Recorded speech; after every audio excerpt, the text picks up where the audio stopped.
मुझे लगता है आज इस देश को ये दिन भी देखना था।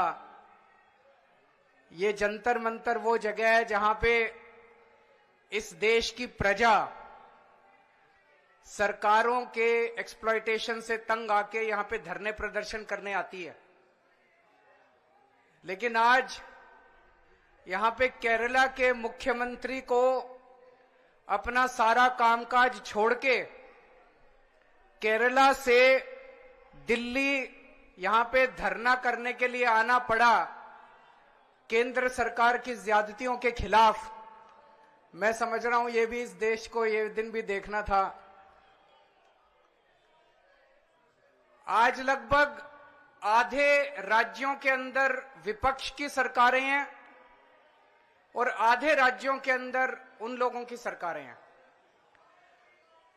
जो विपक्ष की सरकारें हैं आधे राज्यों के अंदर तो लगभग 70 करोड़ लोगों को ये विपक्ष की सरकारें रिप्रेजेंट करती हैं। 70 करोड़ लोगों को, आधे देश को। और इस वक्त ऐसा लगता है कि केंद्र सरकार ने विपक्ष की सरकारों के खिलाफ युद्ध छेड़ा हुआ है। ऐसा लगता है कि जंग छेड़ी हुई है, लड़ाई छेड़ी हुई है। हिंदुस्तान पाकिस्तान का रखा है हम लोगों के साथ। हम ये पूछना चाहते हैं कि क्या आप इन 70 करोड़ लोगों को अपना नहीं मानते? क्या आप केरला के लोगों को अपना नहीं मानते? क्या आप तमिलनाडु के लोगों को अपना नहीं मानते? क्या आप कर्नाटका के, दिल्ली के, पंजाब के, वेस्ट बंगाल के लोगों को अपना नहीं मानते? क्या ये सारे पराये हैं? क्या ये भारत के नागरिक नहीं हैं? यहां के 70 करोड़ लोगों ने विपक्ष के लोगों को चुन के सरकार बनाई। संविधान के अंदर लिखा है कि इन सरकारों की क्या पावर है। शिक्षा की पावर राज्य सरकारों की, स्वास्थ्य की पावर राज्य सरकारों की। संविधान के अंदर लिखा है कि क्या क्या पावर है। आप हमें अपना काम ही नहीं करने देते। सारी विपक्ष की सरकारों को तरह तरह से प्रताड़ित करने के लिए आज केंद्र सरकार सारे हथकंडे अपना रही है। मोटे मोटे तौर पे देखें तो 3 तरह से केंद्र सरकार विपक्ष की सरकारों को तंग कर रही है। सबसे पहला,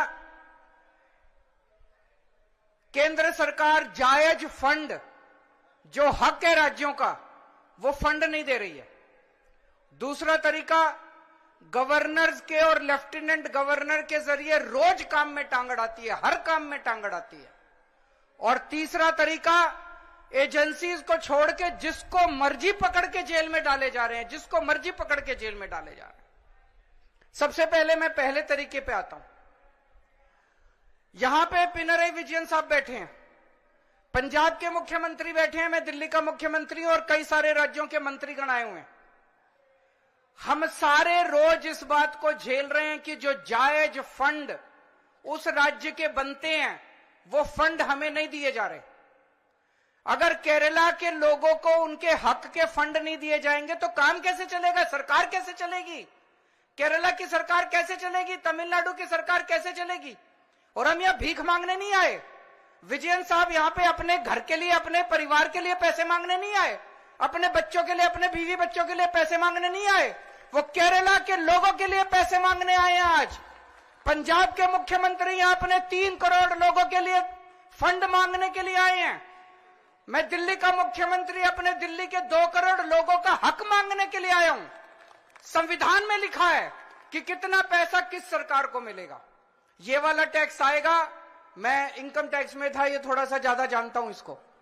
तो कितना फंड, कौन सी सरकार कितना फंड इस्तेमाल करेगी, कैसे इस्तेमाल करेगी, फाइनेंस कमीशन होगा, फाइनेंस कमीशन तय करेगा, ये पैसा केंद्र के पास जाएगा, ये पैसा राज्य सरकार। अरे जो हमारा हक है, हमारा नहीं, लोगों का हक है, केरला के लोगों का हक है, तमिलनाडु के लोगों का हक है, वेस्ट बंगाल के, पंजाब के, दिल्ली के लोगों का हक है।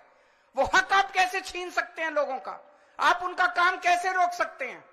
अगर आप हमारे लोगों के पैसे नहीं देंगे तो हम सड़कें कैसे बनाएंगे, बिजली कैसे देंगे, लोगों का विकास कैसे करेंगे? मैं भी 1-2 बैनर देख रहा था, उसमें लिखा था कि